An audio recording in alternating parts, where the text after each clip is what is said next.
Decentralization is a common theme on my channel. Whether we are talking about distributing economic decisions to individuals rather than a central planner, Bitcoin the monetary network, or remote and pseudonymous work. One of the fastest growing fields is decentralized finance. Recently, I saw a lot of debate on Twitter about the value of DeFi and the question how decentralized DeFi really is. In my opinion, almost everyone gets this wrong somehow, from Bitcoin maxis to utility protocol enthusiasts. So in this video, we talk about why decentralization in finance matters in the first place, how decentralized DeFi really is, and also take a look at Taproot, which is the newest Bitcoin update that enables more flexible smart contracts and thereby maybe DeFi on Bitcoin. When talking about decentralization, we could go all the way back in time to like 1648 and the Peace of Westphalia, for example, but let's not get too crazy here and instead start with the emergence of the internet. The internet went from being decentralized to centralized on the application layer. Nowadays, these periods are named Web 1 and Web 2, while the presently unfolding Web 3 promises to get back to the roots of a decentralized internet. That's another video subject though. Over time, the best entrepreneurs, developers and investors have become wary of building on top of centralized platforms. We now have decades of evidence that doing so will end in disappointment. In addition, users give up privacy, control of their data, and become vulnerable to security breaches.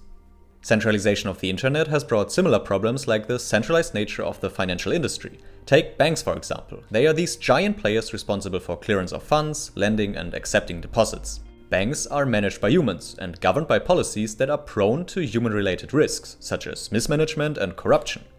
The global financial crisis of 2008 exemplified excessive risk-taking by banks, and governments were forced to make massive bailouts of these banks. Just think about Washington Mutual or Lehman Brothers, with 188 billion and 639 billion in assets failing in 2008. These are just the tip of the iceberg of the over 500 recorded bank failures. DeFi, on the other hand, is a collection of decentralized financial applications run on a distributed network. They consist of smart contracts instead of humans. Smart contracts is a term that was introduced by Nick Szabo in the 90s. A smart contract is a programmable contract that allows two counterparties to set conditions of a transaction without needing to trust another third party for the execution. Without the existence of these humans doing the policies, it's clear that you bypass intermediaries who likely even take a huge chunk of potential profits. More importantly, there is no paperwork involved or someone judging your creditworthiness. You just need a mobile phone or computer and an internet access instead of a bank account to obtain financial services. That's a big deal actually. There is no restriction on your nationality, geography, race or religion, because no one knows who you are. The World Bank estimates that 2/3 of the 1.7 billion unbanked have access to mobile phones, and DeFi dApps can be their gateway to accessing financial products as opposed to traditional banks. But how does it work that a borrower can trust a lender to repay him? Through over-collateralization. Instead of using a mortgage or whatever as collateral, you use crypto. Over-collateralization means that you, for example, need to put in $150 worth of Ethereum to lend $100 worth of another currency. This sounds a bit weird, but it has use cases, like needing cash now but not wanting to trigger a taxable event, or you believe Ethereum is worth more in the future, so you don't want to sell it. Now getting to the question of all questions, how decentralized is DeFi really? First of all, what you need to understand here is that decentralization and centralization is not a binary concept. It's not a 1 and 0 or black and white. There's actually a whole spectrum between the two extremes. A network with 100 nodes is more decentralized than a network with 1 node, but less decentralized than one with 10,000 nodes.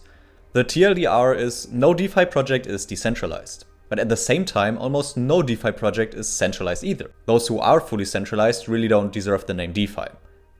Most of the projects are semi-decentralized. Here's how CoinGecko defined the three categories in 2020. Centralized, custodial, uses centralized price feeds, centrally determined interest rates, and centrally provided liquidity for margin calls. Examples are Salt, BlockFi, Nexo, and Celsius. Semi-decentralized has one or more of these characteristics, but not all. Non-custodial, decentralized price feeds, permissionless initiation of margin calls, permissionless margin liquidity, decentralized interest rate determination, and decentralized platform development and updates. Examples are Compound, MakerDAO, and DYDX. Completely decentralized. Every component is decentralized. Examples? There is none. Maybe this changed over the last year and I have outdated info here, but I don't think so. You can also look at dApps, so decentralized apps in general, and their characteristics. Immutability. You can't change what's on the blockchain, and changing a smart contract alerts everyone on the chain. But smart contracts are human-made and have human errors. Lots of smart contracts got exploited so far.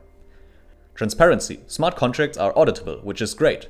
But at the same time, it's an attack vector, because hackers can find flaws in them. Availability and scalability. A smart contract runs as long as the chain is active, but bandwidth is limited to the underlying blockchain. I think there are mainly two other attributes of the current DeFi ecosystem that you can critique. Number one, how decentralized is the foundation really? I made the argument that Ethereum moving to proof of stake is provoking a replication of the fiat system, while at the same time a large part of the network is essentially run on Amazon AWS. And secondly, Ethereum's fees are so incredibly high that people move to other, actually more centralized chains. The trade-off between scalability and decentralization is real. Look at the blockchain trilemma. But there are also pro-arguments for the current existing DeFi ecosystem that many Bitcoin maximalists haven't really dug into or don't understand, I don't know. By the way, I include myself in the list of maxis. I don't really care about these utility protocols and think almost all of them will eventually fail, but I'm not completely ignorant of what's happening outside of Bitcoin. So here's what Bitcoin maxis often misunderstand. First of all, they make the extreme case that all DeFi projects are just dinos, decentralized in name only. Let's look at Uniswap as an example, which allows swapping different tokens without a centralized exchange.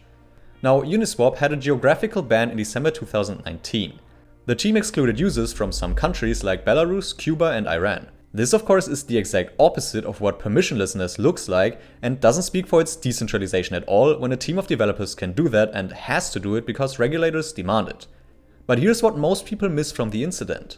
In upholding the true spirits of DeFi, the geographical ban that the Uniswap team imposed did not stop users from using the Uniswap protocol. In fact, they couldn't.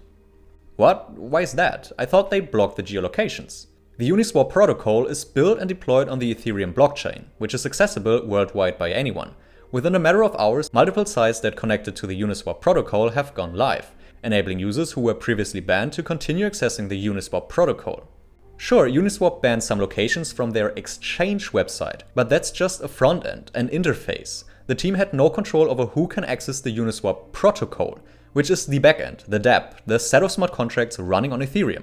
Consider this before you critique DeFi as being centralized.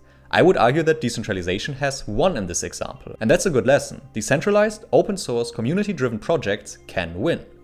Now here I want to talk a little bit about Taproot again, Bitcoin's biggest update in years. I talked about it a little bit in my video on Bitcoin privacy, and here is a good place to talk about it again. Taproot just activated a few days ago. It enables more flexibility in smart contracts, among other things. This is what utility blockchains like Ethereum and Solana clearly do better than Bitcoin. Which of course is fine because it hasn't been Bitcoin's focus or goal. What Taproot really does is make smart contracts smaller in size and therefore cheaper. This translates to better efficiency and functionality for more complex smart contracts. On top of that, TapScript adds new commands to the Bitcoin scripting language to validate Taproot scripts. TapScript allows to describe transaction scripts using mask trees and thus enables much more complex contract-like control over spending Bitcoins. It's hard to estimate what Taproot really enables when it comes to DeFi. We probably have to wait for a few years and see what's happening. I've seen takes from Taproot will bring all DeFi applications to Bitcoin to Taproot doesn't really change much in terms of DeFi. While this is a step towards smart contract functionality, a crucial difference between scripting in Bitcoin and Solidity contracts in Ethereum remains. Bitcoin stays non-Turing complete to keep the complexity of programs low and make them less prone to bugs and unintended side effects. So that's my overview on why DeFi is a good idea in general and why it's currently not centralized or decentralized, but most of it is semi-decentralized, somewhere in the middle. I will also do another video in which I talk more about specific applications like Uniswap or Compound. So if you're interested in that, make sure to subscribe to the channel to not miss it. Also, if you enjoyed the video, I would appreciate it if you leave a like, and then I see you next time.